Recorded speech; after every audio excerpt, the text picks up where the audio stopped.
So I realized, like, you can see my bed. My bed's kind of a mess, but I wanted you to see Lena in the window because she's so cute. Hi!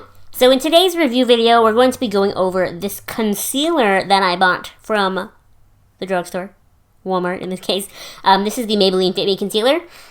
Lately, I've been in the market to find a new under-eye concealer because I ran out of my e.l.f. under-eye concealer and highlighter, and I love the highlighter end of this. This is the Fair Glow one. I don't really care for the highlight side, but the concealer half of it is like my favorite ever, and this is basically empty at this point. And it's out of stock on the website, and we don't have it around here. So I had to find something new to tide me over until e.l.f. has this back in stock. And realistically, concealers is that kind of makeup section that I love to try because I haven't found something that I'm like in love with yet, you know? Lipsticks I love to try, but that's because they're all so different and unique and I love so many. But I feel like once I find a good under-eye concealer, like I'll stay there for the rest of my life. So that's what I was hoping that the Maybelline Fit Me concealer would be when I bought it. It is definitely a very hyped up concealer on YouTube, so this video also kind of doubles as like a YouTube made me buy it type deal because it probably did. I probably might not have tried this concealer if it wasn't so hyped up on YouTube. This video also kind of doubles as a first impression because this is the first day that I have worn this concealer. I bought it yesterday and I put it on this morning. And so basically after instant application, I do wear my under eye concealer over a corrector. Let me show you my corrector. The corrector that I wear is this MAC corrector, and this is in the shade of light peach, and it's got other eyeshadow like all over it, you know. And so I use my ring finger usually, and I pat that corrector on all under my eyes, blend it all out nice and well, and then I put my concealer on top of it. And with the e.l.f. concealer, that was like working perfectly. I'm looking for a new concealer to use that with as well.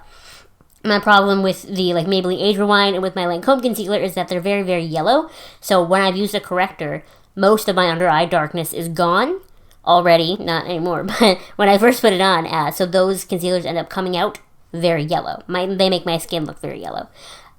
So I was hoping that this would not do that, and it definitely did not do that, but I don't know. For all the hype that this concealer had, I really thought it was going to be very full coverage, and I really didn't notice a huge difference between before I had this on, when I just had the corrector on, and after I had this on. Not a whole lot of coverage. It definitely is very creamy. It went on very, very nicely, and it stayed on nicely all day. Like, I feel like my under eyes right now look much better than I usually do at this time. My under eyes get very, very dry very easily. It always feels like no matter what eye cream I use, no matter which moisturizer I use, primer, whatever, by the end of, the day, I have very, very dry under eyes. They don't feel that bad right now, and they definitely don't look that bad. They've looked way worse. So I definitely attribute that to this. But, like I said, it didn't really cover a whole lot. So that would be the upside and the downside.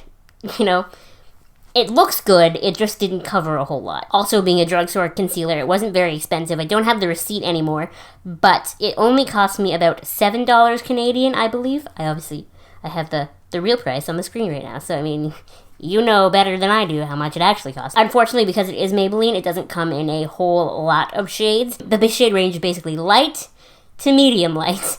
So, I mean, that is definitely a problem. But as far as the concealer goes, it is definitely a decent drugstore one. I'd give it a solid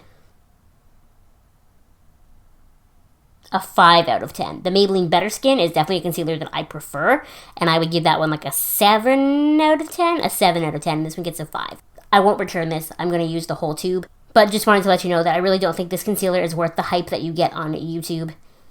It's really not all that special. And yeah, that's about it for this week's review video. Make sure you give this video a thumbs up and let me know if there's any kind of video that you want to see from me in the future, because I'd love to make it for you.